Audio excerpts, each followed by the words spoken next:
రాజకీయాల్లో గౌరవానికి అడ్మినిస్ట్రేషన్లో సంప్రదాయాలకి ఏమాత్రం విలువ ఇవ్వకుండా కమ్మవారిని ఓపెన్గా టార్గెటెడ్గా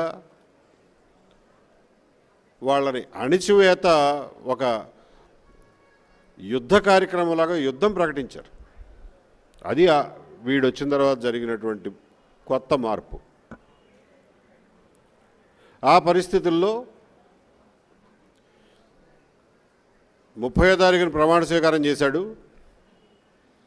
అదే రోజు రాత్రి వాడు ఇచ్చిన రెండో జీవో నా ట్రాన్స్ఫర్ చేశాడు, కానీ పోస్టింగ్ ఇవ్వడు. సో 8 నెలల పాటు పోస్టింగ్ లేదు, జీతం లేదు. సరే, బ్యాంకులో ఎంతో కొంత సేవింగ్స్ ఉంటాయి కాబట్టి నడిచిపోయింది. అప్పటికీ కూడా నేనేం కొట్లాడలా, నేనేమి ఎవరితోనూ పోట్లాడలా.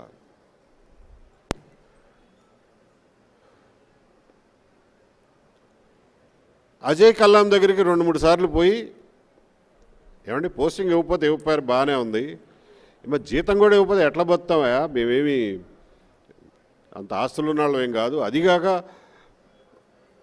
రోజువారీ ఖర్చులు జీతాలు వస్తే కానీ నడవు అని చెప్పంటే ఆయన కూడా ఒక కాగితం పెట్టండి చూద్దాం అన్నాడు. కాగితం పెడితే గవర్నమెంట్ ఫైల్ కదులుతుంది, ఏ కాగితం లేకపోతే ఎవడు చెప్పినా ఎవడు వినడు, నోటి మాట ద్వారా చెప్తే అన్నాడు. ఆయన చెప్పాడు కదా అని చెప్పి జనవరి 6వ తారీఖున 2020 సంవత్సరం జనవరి 6వ తారీఖున బాబు నాకు పోస్టింగ్ ఇవ్వండి, ఇవ్వకపోతే కనీసం జీతం అన్న ఇవ్వండి అని చెప్పి ఒక లెటర్ పెట్టా, ఒక్క పారాగ్రాఫ్తో 4 వాక్యాల్లో. ఏమి స్పందన లేదు. సరేలే, కొత్త సంవత్సరం పండుగలో ఉన్నారో తర్వాత సంక్రాంతి గొడవల్లో ఉన్నారో అని ఒక 20 రోజులు ఆగి మళ్ళా 28వ తారీఖున మళ్ళీ ఒక రిమైండర్ పెట్టా.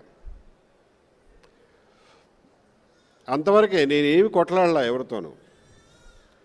వారం రోజులు తిరగకుండా సస్పెన్షన్ ఆర్డర్ చేతిలో పెట్టారు. అంటే ఏంటన్నమాట, వాళ్ళ ఉద్దేశం ఏంటంటే, నువ్వు జీతం అడిగే సాహసం చేస్తావా,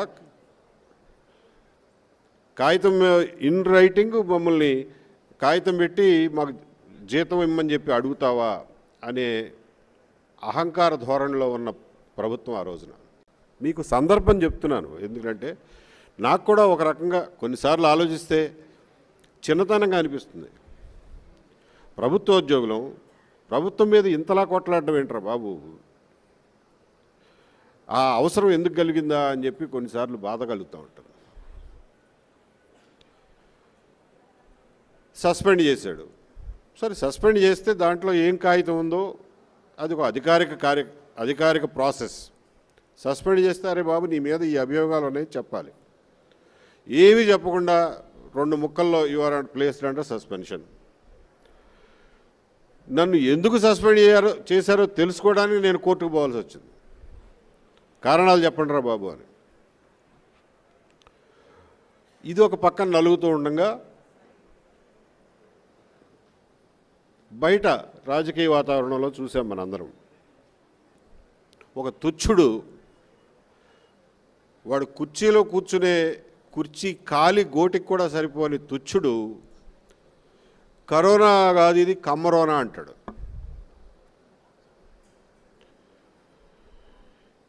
ఇంకొకటి చీఫ్ మినిస్టర్ చైర్లో కూర్చున్న వెధవ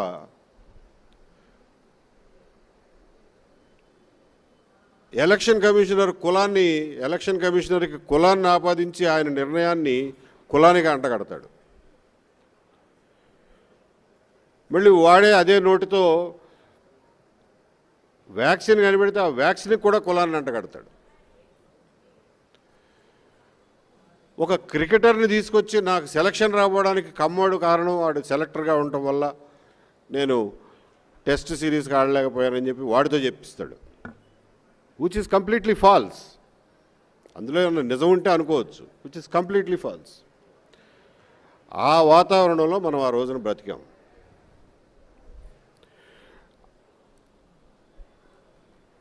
ఆ వాతావరణంలో నా మీద ఒక లేనిపోయిన నింద వేయడమే కాకుండా నేను ఏ విలువల కోసమైతే కట్టుబడి 30 సంవత్సరాలు ఉద్యోగం చేశానో ఆ విలువలనే టార్గెట్ చేశాడు. కాబట్టి అవతలున్నది గవర్నమెంట్ అయినా భగవంతుడైనా కానీ తిరగబడకుండా ఉండను.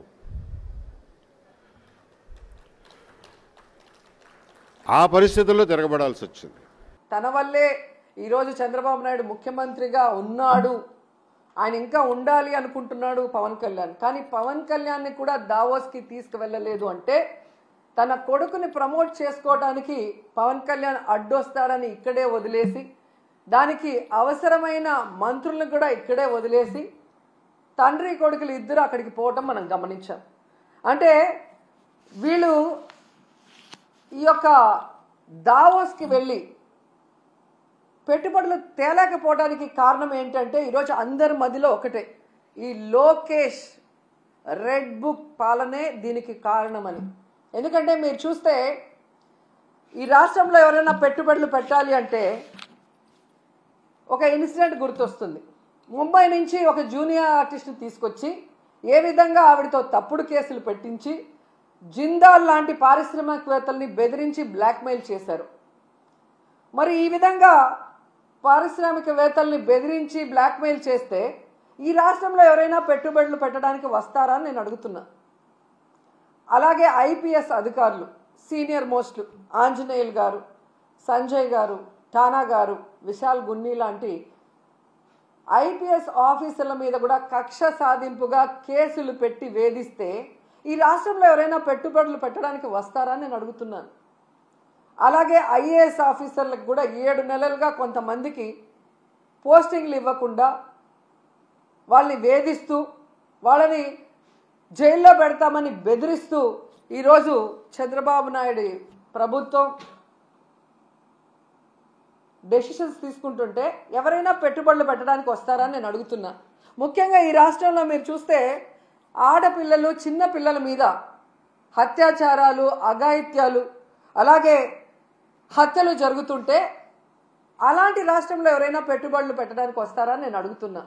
అండ్ ముఖ్యంగా నారా లోకేష్ దావోస్కి వెళ్ళి సిగ్గు లేకుండా నా ప్రత్యర్థుల్ని అనగతొక్కడానికి నేను రెడ్ బుక్ని యూజ్ చేస్తున్నాను అని చెప్తే ఎవరైనా పెట్టుబడులు పెట్టడానికి వస్తారా అని నేను అడుగుతున్నాను. ఈరోజు మీరు చూస్తే ఈ రాష్ట్రానికి పెట్టుబడులు రాకపోవడానికి కారణం ఈ రెడ్ బుక్ రాజ్యాంగమే. ఎందుకంటే ఎవరైనా పెట్టుబడులు పెట్టాలి అంటే ఆ రాష్ట్రంలో లా అండ్ ఆర్డర్ కరెక్ట్గా ఉండాలి, పారదర్శకమైన పరిపాలన ఉండాలి, అలాగే రోడ్డు, రైలు, ఏరోప్లేన్, అలాగే పోర్ట్స్, ఇవన్నీ కూడా అంటే ట్రాన్స్పోర్ట్ ఇది కరెక్ట్గా ఉంటేనే అక్కడ పెట్టడానికి అవకాశం ఉంటుంది. మీరు చూస్తే జగన్మోహన్ రెడ్డి గారు ముఖ్యమంత్రిగా ఉన్నప్పుడు ఇవన్నీ కూడా ఎంత చక్కగా చేశారో మీ అందరూ కూడా గమనించవచ్చు. లా అండ్ ఆర్డర్ ఏ విధంగా మెయింటైన్ చేశారు, అలాగే మీరు చూస్తే సచివాలయ వ్యవస్థతో ఎలా పారదర్శకంగా పరిపాలించారు, అలాగే ఏపీలో 3 పోర్ట్లు మచిలీపట్నం, మూలపేట, రామాయపట్నం ఏ విధంగా వర్క్స్ స్టార్ట్ చేశారు, భోగాపురం ఎయిర్పోర్ట్ ఎలా ఆల్మోస్ట్ 35% వర్క్ చేసేయటం జరిగింది, అలాగే 10 ఫిషింగ్ హార్బర్లు అన్నిటినీ కూడా తీసుకొచ్చి మీ చేతిలో పెడితే ఈరోజు మీరు ఏం చేశారు?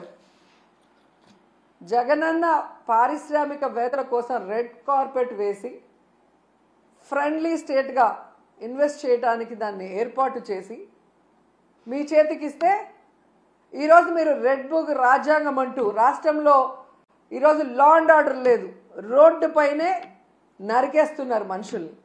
అలాగే ఎవరు నోరు తెరిసినా వాళ్ళ మీద కక్ష సాధింపుగా తప్పుడు కేసులు, ఒకటి రేప్ కేసు, లేదా అటెంప్ట్ మర్డర్ కేసు, లేదా SC ST కేసులు పెట్టి చట్టాన్ని కూడా తమ చుట్టాలుగా వాడుకోవాలన్న ప్రయత్నం చేస్తున్నది నిజం కాదని నేను అడుగుతున్నాను. అలాగే ఈరోజు మీరు చూస్తే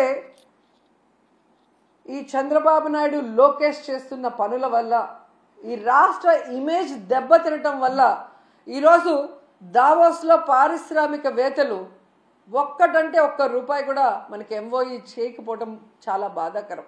ఎందుకంటే ఈరోజు వీళ్ళు దాదాపుగా ఈ స్పెషల్ ఫ్లైట్లు, కోట్లు, బూట్లు, సూట్లు కని వీళ్ళ ఖర్చులకే 20 కోట్ల పైగా అయింది. కనీసం ఆ దారి ఖర్చులకి అయిన డబ్బైనా ఎంఓయూలు చేసుకొచ్చారంటే సిగ్గుచేటు. మాటలేమో ఇంత చెప్తారు, కానీ పని చూస్తే జీరో. సో అందుకే అంటారు గొప్పలు చెప్పుకోవద్దయా తిప్పలు తప్పవని. కానీ చంద్రబాబు నాయుడు వినడు. ఈరోజు కేవలం తన కొడుకుని ప్రమోట్ చేసుకోవడానికే దావోస్కి వెళ్ళాడు. ఈ రాష్ట్రానికో రాష్ట్ర ప్రజలకో ముఖ్యంగా రాష్ట్ర యువతకో ఉపయోగపడే విధంగా ఏది చేయాలన్న ఆలోచన లేదు అనేది ఈ పర్యటనతో అందరికీ అర్థమైపోయింది.